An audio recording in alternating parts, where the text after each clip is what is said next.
So I grew up in Mexico City. I was born and raised in Mexico City. And my family wasn't too practicing. My dad, when he would come from work, he had like dress shirts.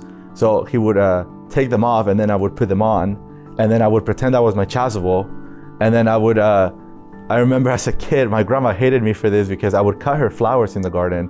And I would just go around and bless people around the house. It was in Oxnard when I started taking my faith more seriously. I remember there was a friend of mine, a classmate of mine, that he would serve as an altar server, so I got interested in that.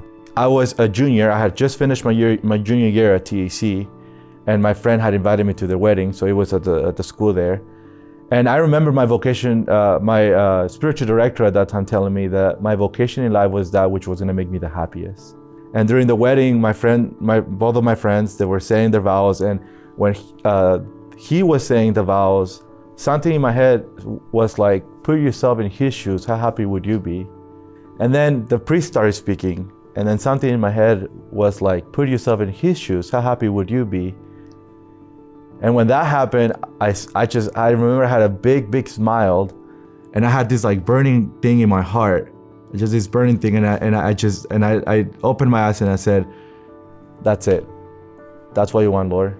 And then I'm here. At the seminary, they don't teach you how to be a priest.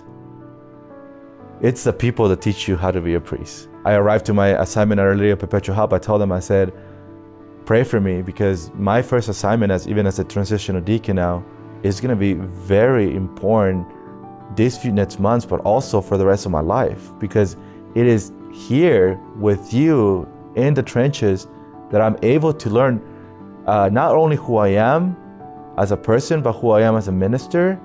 And then you get to teach me what type of priest I want to be. So I think that's something that surprises me every day. And every day there's something new. Every day, the learning opportunities, they're there. So it's beautiful. We need hope in our world today more than ever. You know, there's so many things that are happening in the world, in the church. And to just be a beacon of hope for myself, first of all, but for everybody else. Like what a joy and what a blessing that is, you know, to just be able to, you know, for example, like we can talk about like the shortage of priests, right? That there's no priests and we have no vocations, but to hope that the Lord will provide what is needed for his people, you know, to hope that the Lord will change hearts in our people. That's beautiful and something I need to think about more.